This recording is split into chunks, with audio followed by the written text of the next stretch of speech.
नए साल के जश्न को मनाने शिमला में पर्यटकों की भीड़ जुटी हुई थी। इसी बीच अचानक 7:30 बजे पुलिस ने रिज मैदान को खाली करवाया, जिसका कारण था शिमला का ऐतिहासिक रिज मैदान का आतंकियों के निशाने पर होना। बम स्क्वाड और डॉग स्क्वाड की मदद से सर्च जारी की गई, लेकिन अभी तक फिलहाल कुछ नहीं मिला है और अभी भी सुरक्षा एजेंसियां अलर्ट पर है। मुख्यमंत्री जयराम ठाकुर ने बताया कि उन्हें रिज को उड़ाने की बड़ी साजिश की जानकारी पुख्ता सुरक्षा एजेंसियों से देर शाम को मिली थी, जिसके चलते रिज मैदान को खाली करवाया, क्योंकि नए साल के जश्न से जरूरी सुरक्षा का मामला था। बीती रात ही चंडी मंदिर से सेना का विशेष बम निरोधक दस्ता मंगवाया गया। फिलहाल हिमाचल को खतरे के चलते अलर्ट पर रखा गया है। जिस तरह से हिमाचल को थ्रेट मिला है, आगे भी अलर्ट रहने की जरूरत है। वैष्णो देवी के हादसे पर भी मुख्यमंत्री जयराम ठाकुर ने संवेदनाएं व्यक्त की।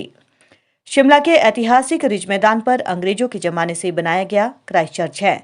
सबसे बड़ा खतरा रिज मैदान के नीचे बने बड़े पानी के टैंक को रहता है। यदि बम जैसी कोई स्थिति होती है तो टैंक के फटने से बड़ी तबाही हो सकती है।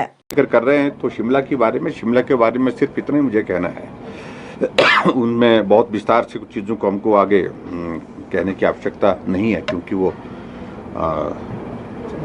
संवेदनशील इश्यूज हैं। लेकिन इनपुट थी और बहुत रिलायबल सोर्सेज से थी वो, और जिसके कारण ये बताया गया कि उस जो कम्युनिकेशन प्राप्त हुआ था उसमें जिक्र शिमला की रिज का आया था।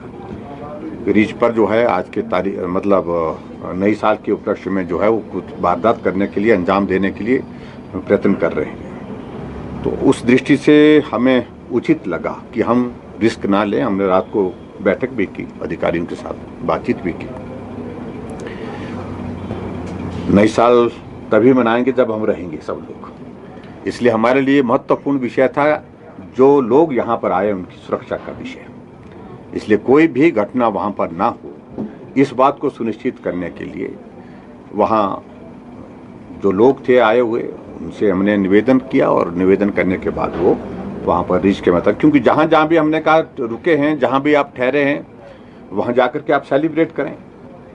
और मुझे लगता कि भी इससे बेहतर और कोई करने की हमारे पास कोई गुंजाइश नहीं थी। वो करने की हमने कोशिश की और सब ठीक है।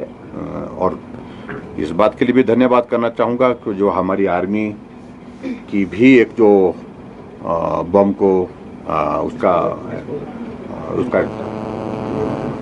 जो यूनिट जो वहाँ से चंडी मंदिर चंडीगढ़ से वहाँ से रवाना हुई थी, वो भी वहाँ पर पहुँची, और जो बम डिस्पोजल स्क्वाड जो है उसमें उनने बहुत अच्छा काम किया वहाँ पर।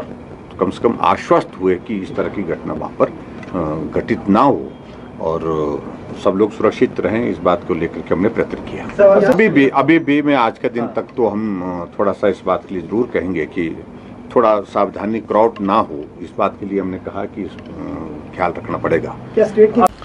जिस ढंग से कल वाकया पेश आया कि यकायक जो बाहर से लोग आए थे, हिमाचल घूमने आए थे और इतना ज़्यादा पैसा खर्च करके अपने परिवार के साथ आए थे, उन्हें कहा गया कि एकदम जो है आप रिज मैदान खाली कर दो। मुझे इस बात की हैरानी है कि अगर कोई इंटेलिजेंस इनपुट था तो इसकी जो है दिन को जानकारी दी जानी चाहिए थी कि लोगों को वहाँ आने नहीं दिया जाता। लेकिन आप अचानक से इस तरह से करते हो तो I think it is failure of the government, और इससे हिमाचल की जो है छवि खराब हुई है। जो बाहर से लोग, क्योंकि हमारा टूरिस्ट राज्य है, भारी संख्या में बाहर से लोग आते हैं, तो मुझे लगता है कि इससे हमारी जो छवि है प्रदेश की, निश्चित तौर पे उसको नुकसान हुआ है। वैष्णो देवी में जो घटना हुई है वो सचमुच में दुखद है, और बहुत सारे करोड़ों लोगों की श्रद्धा है वहाँ पर, और उस भाव के साथ लोग वहाँ पर जाते हैं, और लोगों की इच्छा रहती है कि हम नए साल के